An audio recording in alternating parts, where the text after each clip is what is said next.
Terima kasih Anda masih bersama kami dalam Berita Aceh. Bagi Anda yang baru saja bergabung, kembali kami sajikan 3 berita utama pada pagi hari ini.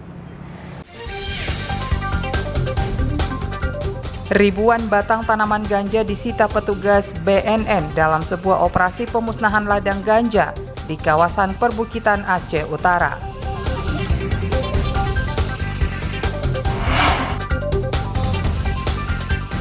Komplotan pencurian yang beraksi di sejumlah daerah di Aceh diringkus Polres Aceh Besar. 1 diantaranya masih pelajar.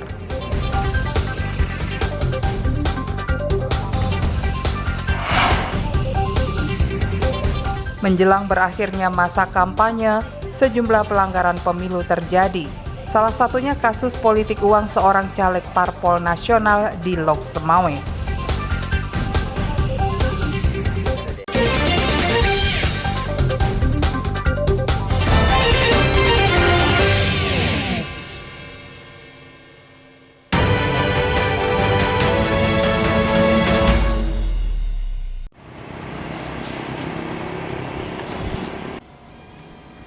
Menjelang berakhirnya masa kampanye pemilu 2024, sejumlah pelanggaran terjadi di lapangan. Sedikitnya 4 pelanggaran pemilu diproses Panwaslih Kota Lok Semawe. 1 diantaranya terindikasi politik uang. Pembagian sembako kepada warga diduga melibatkan salah satu caleg DPRK Lok Semawe dari Partai Politik Nasional di Desa Blangpulo, Kecamatan Muara 1. Namun Panwaslih tidak menyebut identitas caleg atau partai politik pengusungnya. Panwaslih bersama Gakumdu sedang mempelajari kampanye yang dikemas dengan membagi sembako oleh salah satu caleg Partai Politik Nasional. Panwaslih juga menerima laporan dari kegiatan anggota DPR RI yang juga caleg dan berkampanye pada kegiatan pemerintah. Padahal caleg yang masih aktif di DPR RI, DPRA, dan DPRK sudah dilarang berkampanye pada kegiatan pemerintah.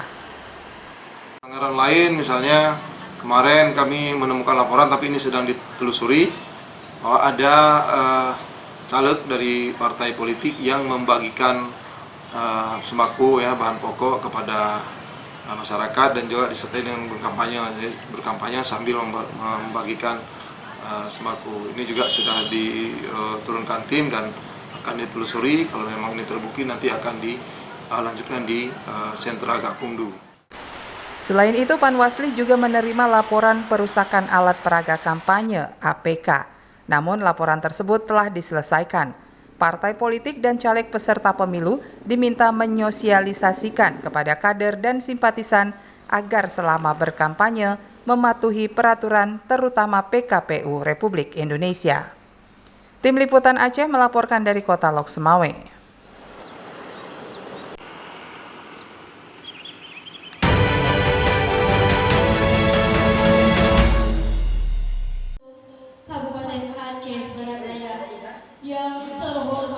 Persiapan menuju pemungutan suara pemilu 2024 terus dikebut. Pengawas TPS yang direkrut di Aceh Barat Daya pun mulai dilantik.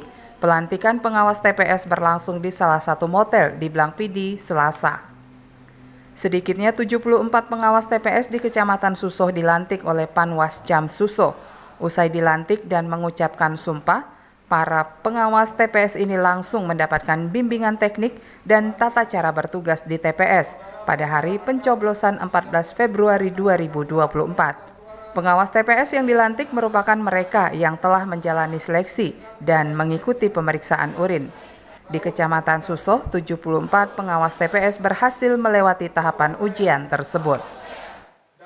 Kita melatih 74 pengawas TPS dari hasil seleksi kita kemarin sebanyak 74 TPS di Susoh dan setelah melewati serangkaian seleksi juga telah mengikuti tes urin dan 74-nya itu mengikuti tes urin dan hari ini juga kita melantik 74. Jadi tidak ada pengawas TPS di Susoh ini yang tidak ada kita lantik hari ini karena semuanya sudah kita lantik.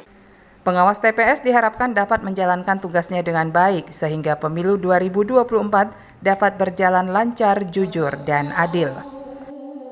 Yang harus kita instruksikan kepada seluruh PTPS yang ada di Abia itu adalah mereka harus betul-betul menjadi pengawas di tingkat TPS, karena puncaknya pemilu ini adalah di TPS.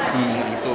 Jadi mereka memang harus memahami regulasi, memahami tugas dan fungsi mereka seperti apa ketika memang menjalankan tugas sebagai PTPS.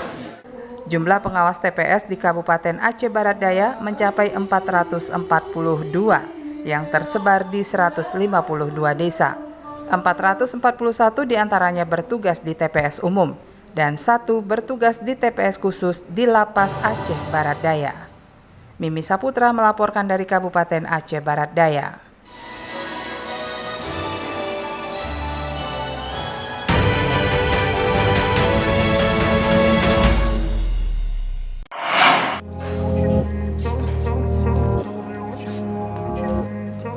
Berbagai upaya ditempuh TNI Angkatan Darat untuk mendekatkan diri dengan rakyat dan memperkenalkan programnya. Podcast merupakan satu di antara sarana berbagi informasi pembangunan dan diskusi positif dalam menjaga keutuhan bangsa. Kodam Iskandar Muda pun menggagas studio podcast yang bisa digunakan sebagai media informasi dan komunikasi dengan rakyat. Studio podcast Sanggamara Kodam Iskandar Muda pun resmi mengudara. Peresmian podcast Sanggamara secara virtual oleh Kepala Staf TNI Angkatan Darat, Jenderal TNI Maruli Simanjuntak, dihadiri oleh Pangdam Iskandar Muda, Maijen TNI Novi Helmi Prasetya, didampingi Kasdam dan diresmikan bersama mengudaranya studio podcast Kodam 14 Hasanuddin dan Kodam 17 Cendrawasih. Tentunya ini adalah bagian dari interaksi kami sebagai TNI AD, tentunya Kodam Iskandar Muda ini ya berinteraksi dengan masyarakat ya, khususnya yang berkaitan dengan program-program khusus baik itu dari Angkatan Darat maupun dari Kodam Iskandar Muda, sehingga masyarakat secara umum khususnya di Provinsi Aceh ini ya bisa mengetahui bahwa kita memiliki program-program yang baik, program-program yang bagus yang tentunya keberpihakan kepada masyarakat dan untuk kemajuan dari Aceh ini sendiri. Podcast Sanggamara bukan saja menghadirkan narasumber internal Kodam, tapi juga dari luar Kodam Iskandar Muda seperti akademisi dan tokoh masyarakat. Fasilitas multimedia ini diharapkan menjadi sarana untuk membahas berbagai permasalahan yang berkembang di tengah masyarakat. Podcast Sanggamara juga diharapkan bisa memfasilitasi forum diskusi dan literasi digital. Tim Liputan Aceh melaporkan dari Kota Banda Aceh.